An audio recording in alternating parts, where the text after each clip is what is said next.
ini kita akan meneruskan merangkum spoiler Wudong Qiankun atau Martial Universe Season 5 episode 19 versi manhwanya ya guys.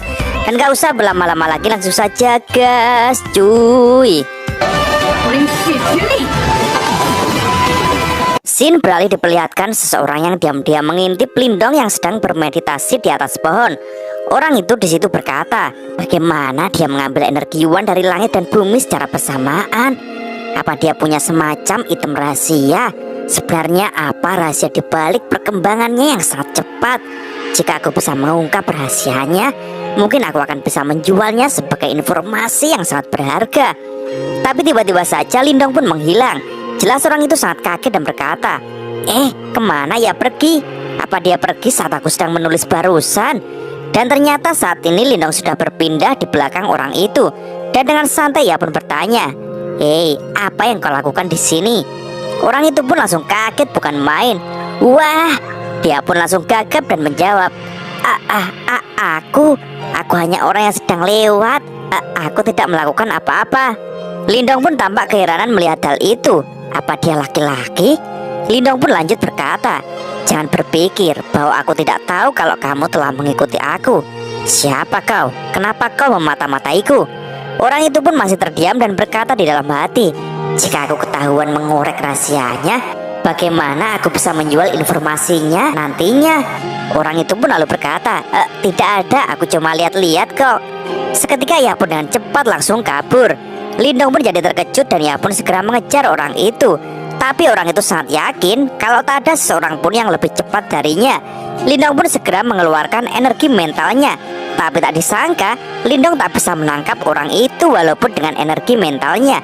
Lindong pun tak tinggal diam dan berkata, jangan bilang kalau kau punya kemampuan melarikan diri. Lindong pun segera merilis kekuatannya lagi, langit ajaib murni agung. Lindong pun dengan cepat melesat dengan kecepatan tinggi dan menangkap orang itu. Tapi orang itu segera memberontak, dan juga orang itu tersandung sehingga mereka berdua pun terjatuh ke tanah. Dan orang itu menindih Lindong. Orang itu pun langsung panik dan segera bangkit. Lindong pun bertanya, apa kau terluka? Orang itu pun menjawab, tidak, aku baik-baik saja, terima kasih. Apa dia tadi menahanku dengan tubuhnya barusan? Ia pun lanjut berkata, baiklah, aku tidak akan melarikan diri lagi, akan ku jawab pertanyaanmu. Sementara itu, Lindong pun merasa heran kenapa badan orang itu kok empuk sekali ya. Dan kini orang itu pun mulai bercerita, namaku Ma Xiaoyun dari Kekaisaran Suimo. Aku datang ke medan perang kuno dengan 3 rekanku yang lain. Kami begitu lemah sehingga kami selalu diserang oleh kekaisaran yang kuat. Meskipun aku selamat, tapi sulit untuk bertahan hidup karena aku sudah tidak punya apa-apa lagi. Sampai suatu hari, Xiaoyun melihat ada orang yang menawarkan jasa informasi dan orang itu mendapatkan bayaran dari situ. Ia pun lanjut bercerita, di dunia di mana pengetahuan sulit untuk diedarkan, kebanyakan orang membutuhkan cara untuk mendapatkan informasi terbaru. Jadi, aku pergi untuk menyelidiki. Aku pergi kemana-mana menggunakan berbagai macam cara untuk mencari informasi. Setiap malam, aku menuliskan informasi menggunakan harta eksklusif keluargaku, yaitu pulpen roh. Aku lalu mulai menulis di kertas dan membuat surat kabar. Aku menamainya Koran 1000 Kekaisaran. Karena itu berisi konten kabar terbaru di medan perang kuno. Xiaoyun pun menjual korannya 10 pil nirwana. Banyak orang membeli korannya dan akhirnya Xiaoyun mendapatkan penghasilan dari situ dan ia tak lagi kekurangan. Xiaoyun lalu menunjukkan korannya kepada Lindong dan berkata, ini koranku, aku menjualnya padamu seharga 10 pil nirwana. Aku tidak merencanakan sesuatu yang buruk terhadapmu. Aku mengikutimu hanya untuk mendapatkan informasi lebih lanjut tentangmu. Lindong pun jadi terkejut membaca koran itu dan berkata, astaga, kau mencoba berbisnis denganku. Bahkan aku membunuh jinmu juga tertulis di sini. Xiaoyun pun dengan semangat balas berkata, iya, bagaimanapun juga kau adalah bintang yang sedang naik daun di medan perang kuno. Tentu saja aku akan mengikuti petualangan heroikmu karena aku akan mendapatkan banyak uang. Hihihi, ucapnya dalam hati. Lindong pun segera memberikan 10 pil nirwana dan menyuruh Xiaoyun untuk segera pergi. Dan bukannya pergi, tapi Xiaoyun kini menawarkan informasi kepada Lindong. Ah benar, bukankah kau sedang diburu oleh kekaisaran jurang iblis? Berikan aku 100 pil nirwana dan akan ku kasih beberapa informasi mereka. Lindong pun jadi berkata, hei, apakah dia ini pecandu uang?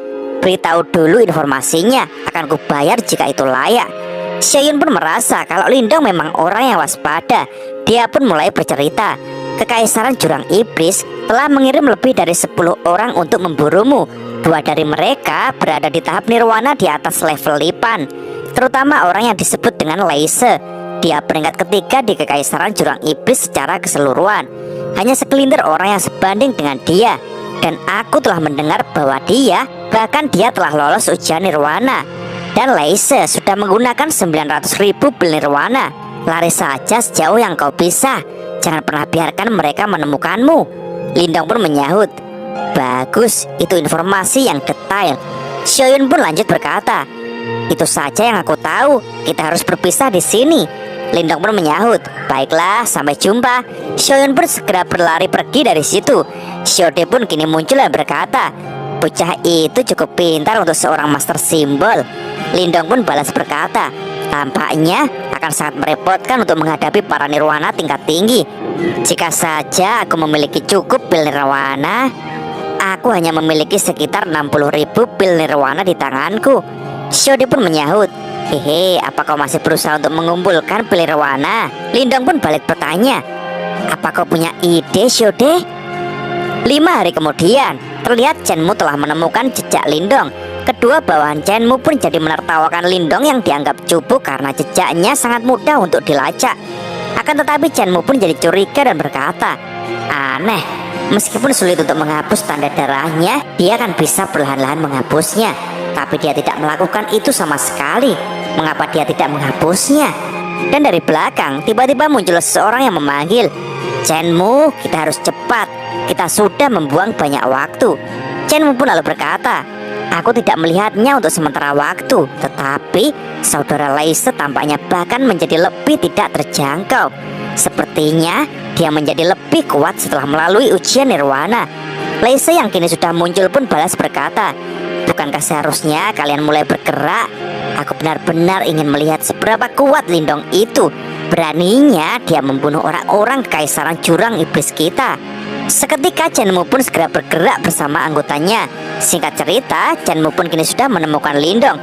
Chenmu pun jadi heran kenapa Lindong kali ini tak berusaha melarikan diri dan malah dengan tenang duduk di situ seolah-olah dia malah menunggu Chenmu. Lindong pun dengan santai malah berkata, kalian terlalu lamban. Jika kalian terus begini, kesabaranku bisa habis. Jelas perkataan Lindong itu membuat Chenmu terkejut. Para anggota pun berkata, maksudmu kau sengaja menunggu kami? Bocah ini pasti sudah gila. Perhatian Lindong pun tertuju kepada Leise dan ia pun berkata, orang ini mengeluarkan aura bahaya, bahkan lebih intens daripada yang diberikan oleh Chenmu. Kekaisaran Jurang Iblis tampaknya tidak lemah. Chenmu yang kesal pun mulai berteriak, Lindong, kau seharusnya lebih pintar. Kau telah menggali kuburanmu sendiri selama ini. Berikan kunci rahasia kuno. Kami akan meninggalkan mayatmu dengan utuh. Tidak pernah ada orang yang bisa hidup damai setelah membunuh seseorang dari Kekaisaran Jurang Iblis, termasuk dirimu. Sementara itu, kini terlihat Xiaoyun pun ternyata kembali untuk memata-matai Lindong. Di situ ia pun jadi panik karena perkataan Chenmu barusan tidak memberikan ruang untuk negosiasi. Tapi tak disangka dengan tenangnya Lindong malah bertanya, hei, berapa banyak pil nirwana yang kalian bawa? Xiaoyun pun jadi heran dengan perkataan Lindong itu. Sedangkan Chenmu pun jelas juga tambah heran dan ia pun berkata, apa maksud dari pertanyaan bocah ini? Kalau dipikir-pikir, itu pasti bukan kata-kata yang bagus. Dan benar saja, Lindong pun lanjut berkata, aku hampir mencapai tahap nirwana. Aku butuh banyak pil nirwana untuk mencapainya. Xiaoyun pun di situ diam-diam menyahut, jangan bilang kau mengincar pil nirwana mereka. Mendengar hal itu, Leise pun kini mulai angkat bicara. Sungguh bocah yang lucu.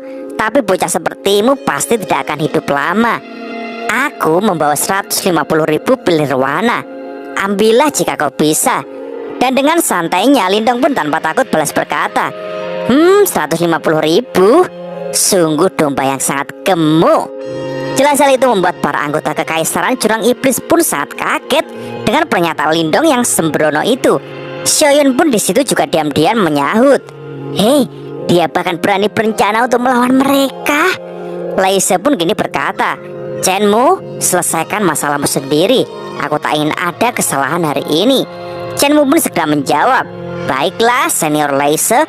Lindong, bahkan jika kau berlutut dan menyerahkan kami kunci rahasia kuno sekarang, kau masih harus membayar harga untuk memprovokasi harga diri kekaisaran Jurang Iblis. Kau harus mati hari ini juga." Dan dengan cepat, Chenmu pun tiba-tiba sudah muncul di belakang Lindong, dan ia pun segera melancarkan pukulannya dan maduar.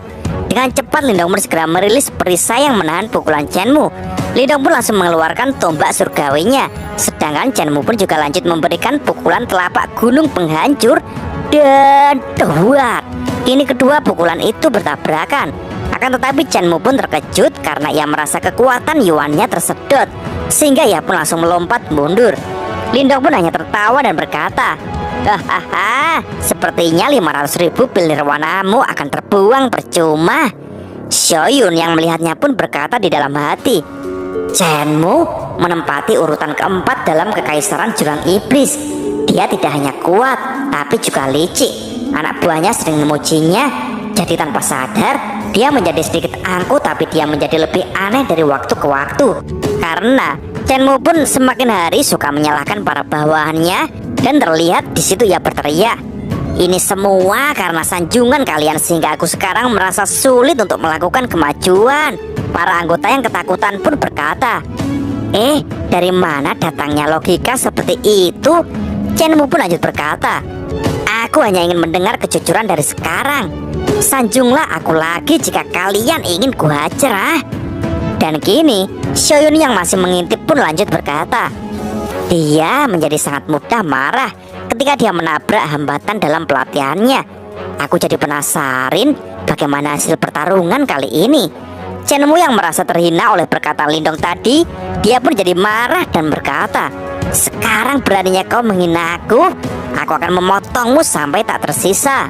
Xiaoyun pun kini di situ jadi berkata, "Tuh kan, amarahnya benar-benar bikin aku frustasi." Chenmu pun kini mengeluarkan jurusnya lagi, yaitu pedang Yuan raksasa, dan berteriak, "Kau bahkan tidak punya waktu untuk menyalurkan setiap kekuatan Yuan dari langit dan bumi ketika kau berhadapan denganku. Mati saja sana." Menghadapi hal itu, Lindong pun mengeluarkan telapak tangan petir pelahap dan mabar. Seketika serangan Lindong itu langsung melahap kekuatan Chenmu. Jelas hal itu mengagetkan Chenmu dan berkata, "Dia membalas seranganku.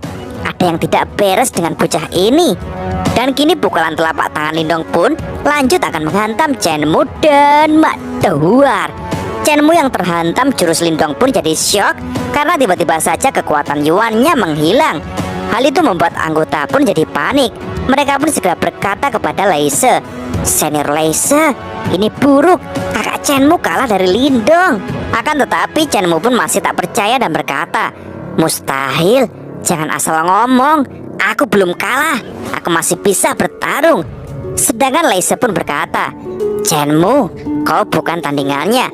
Kembalilah kau bersama dengan yang lain. Aku akan menanganinya sendiri." Chenmu pun segera nurut dan berjalan menuju anggota yang lain. "Kakak Chenmu, apakah Anda terluka?" tanya para anggota.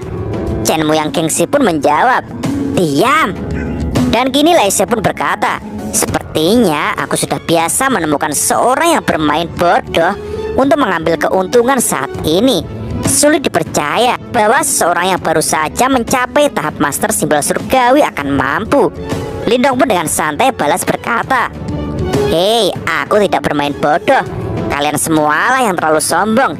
Kekaisaran Jurang Iblis bahkan masih lemah jika dibandingkan dengan pasukan lain di medan perang kuno ini." Chenmu pun menjawab, "Aku akui itu. Memang ada banyak kekaisaran dan pasukan elit yang membuat kami waspada. Tapi itu bukan termasuk kau. Jumlah pil nirwana yang digunakan untuk mencapai tahap nirwana hanyalah ukuran untuk kekuatan kita sebelum mencapai tahap nirwana. Sayangnya, aku sudah mencapai ujian nirwana 2 bulan yang lalu." Dan kini terlihat Xiaoyun yang mengintip pun jadi tegang sendiri. Di situ ia berkata, "Ujian nirwana adalah ujian yang paling penting untuk nirwana tingkat atas. Hanya mereka yang lulus dia dapat menambahkan nama 1 yuan di depan gelar mereka. Perbedaan kekuatan antara tahap 1 yuan nirwana dan tahap awal nirwana sangat jauh berbeda. Ada 9 yuan di tahap nirwana, yang berarti akan perlu lulus 9 ujian secara keseluruhan. Dengan setiap percobaan yang berhasil dilalui, kekuatan seseorang akan berkembang. Akan tetapi, Lindong pun tak gentar sedikit pun dan ia pun dengan santai berkata, "Orang-orang dari Kekaisaran Jurang Iblis memang hebat sih, tapi kurasa tampaknya kamu gagal deh." Shoyun pun berkata, "Ujian nirwana bisa menjadi api kehancuran atau pemulihan. Mereka yang gagal akan segera mati kecuali yang beruntung." Lindong pun lanjut berkata, "Melihat kau terus memiringkan lehermu dengan aneh, sepertinya kau gagal dan terluka parah ya. Itu memang akibat dari perbuatanmu." Hahaha. Jelas perkataan itu membuat Lei Se jadi malu dan kesal. Ia pun lanjut berkata, "Meskipun aku tidak berhasil, tapi aku masih memperoleh beberapa manfaat. Ini lebih dari cukup untuk berurusan denganmu." Dan maafus, Lei Se pun dengan cepat melesat ke arah Lindong. Lindong pun hanya bisa berkata, "Cepat sekali." Dan madawar, Lei Se pun kini memukul Lindong. Shoyun pun jadi terkejut karena Lei Se ini bisa memanjangkan tangannya. Lindong pun terpental mundur akibat pukulan itu. Akan tetapi Lei Se pun kaget dan berkata, dia tidak menunjukkan luka apapun. Mungkinkah karena armor hitam itu? Lei Se pun kini lanjut berkata, "Jika kau memiliki armor seperti itu, aku tidak perlu membuang waktu denganmu. Hasilnya tidak akan pernah berubah. Tidak peduli apa yang kau lakukan. Chenmu, lakukan sekarang." Dan kini para anggota Jurang Iblis pun dengan kompak sudah melompat di atas Lindong dan berteriak, "Hei Lindong, kau tidak akan kemana-mana hari ini." Seketika mereka pun menembakkan formasi jaring cahaya yang dengan cepat menjerat Lindong. "Oh tidak, dia tertangkap," ucap Shoyun panik. Chenmu pun dengan penuh amarah berteriak, "Hei, aku ingin kau mati ketakutan hari ini." Sedangkan Lei Se pun juga mulai merilis kekuatannya dan berkata, "Setiap kali Kekaisaran Jurang Iblis bertindak, kami hanya peduli pada hasilnya. Mengalahkan lawan adalah masalah kecil kami. Kau benar-benar hebat. Jika bukan karena insiden sebelumnya, kami bisa merekrutmu untuk melayani kekaisaran kami. Tapi sayangnya, ini adalah akhir bagimu." Dan kini dari langit muncul tombak raksasa yang siap melumat Lindong. Shoyun pun jadi sangat panik dan berkata, "Hei, bisakah ia menghindarinya?" Tombak raksasa itu pun meluncur deras ke arah Lindong dan belar. Shoyun pun hanya bisa berkata, "Lindong benar-benar berakhir sekarang."